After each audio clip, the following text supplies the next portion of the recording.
Hello everyone, welcome back to our channel. एक बार फिर से हाजिर हो गए हैं हम एक और नई कहानी के साथ। आज की कहानी है महारानी से नाराज महाराज। चलिए कहानी शुरू करते हैं।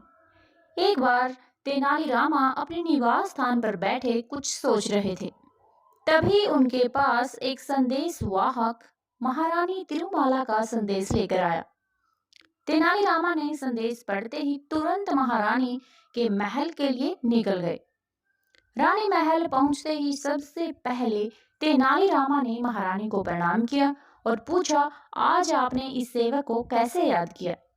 महारानी ने कहा, हम बहुत ही विकट समस्या में हैं। इस समस्या का समाधान केवल आप ही कर सकते हैं। तेनालीरामा ने महारानी से कहा, आप चिंता न करें, आप केवल मुझे उस समस्या के बारे में विस्तार पूर्वक बताइए। महारानी ने कहा कि कुछ दिन पहले महाराज हमें एक नाटक का वृतांत सुना रहे थे। तभी हमें अचानक उबासी आ गई, जिससे महाराज नाराज होकर वहां से उठकर चले गए। उसके बाद कई दिन बीत गए हैं, किंतु महाराज हमारे नजदीक आते ही नहीं हैं। हमारी गलती नहीं होते हुए भी हमने महाराज से माफी मांग ली, किंतु उन्होंने हमें नजरअंदाज कर दिया है। अब आप ही महाराज को किसी तरह से मना सकते हैं।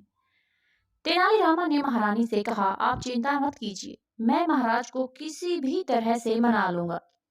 तेनालीरामा वहां से निकलकर राज दरबार में जा पहुंचे, जहां पर महाराज अपने मंत्रियों के साथ बैठकर राज्य में चावल की खेती की उपज में बढ़ोतरी पर कुछ चर्चा कर रहे थे।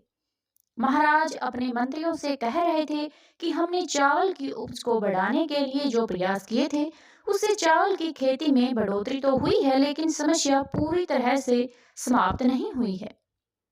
इसके लिए हमें और उपाय करने होंगे, क्योंकि चावल की खेती अच्छी होगी तो हमारे राज्य की आय में भी बढ़ोतरी होगी। तेनालीरामा ने वहां से पड़े चावल के दानों में से एक दाना उठाया और महाराज से कहा, महाराज, यदि हम इस किस्म के चावल की खेती करें तो बिना किसी मेहनत के चावल की उपज में बढ़ोतरी हो जाएगी। महाराज ने तेनालीरामा से कहा, क्या यह किस्म इसी जमीन और इसी खाद में अच्छी उपज दे सकती है? जी महाराज, किंतु इसके लिए एक शर्त है। महाराज ने कहा, किंतु क्या? तेनालीरामा ने कहा कि यदि इस किस्म के बीज को बोने वाला, सींचने वाला और फसल को काटने वाला ऐसा व्यक्ति हो जिसे ना तो उबासी आई हो और ना ही कभी उबासी आई। महाराज तेनालीरामा की बात सुनकर भड़क गए और बोले, तुम मूर्ख हो गए हो क्या? भला इस संसार में ऐसा कोई व्यक्ति है जिसे कभी भी उबासी ना आई हो? महाराज, मुझे क्षमा कर दीजिए, मुझे पता ही नहीं था कि उबासी सबको आती है। मैं भी क्या? महारानी जी भी उबासी आना बहुत बड़ा अपराध समझती हैं। मैं उन्हें जाकर यह बताकर आता हूँ कि उबासी सबको आती है और यह कोई भी अपराध नहीं है। तभी महाराज को सारी बात समझ में आ गई कि तेनालीरामा ने यह बात उनको सही रास्ता दिखाने के लिए कही है। उन्होंने कहा, यह बात मैं स्वयं जाकर महारानी जी को बता दूंगा। तभी महाराज वहां से तुरंत रानी महल गए और महारानी जी से मिलकर सारी शिकायतों को दूर किया। चलिए अब जानते हैं कि इस कहानी से हमें क्या सीख मिलती है। किसी को भी बिना गलती के सजा नहीं देनी चाहिए।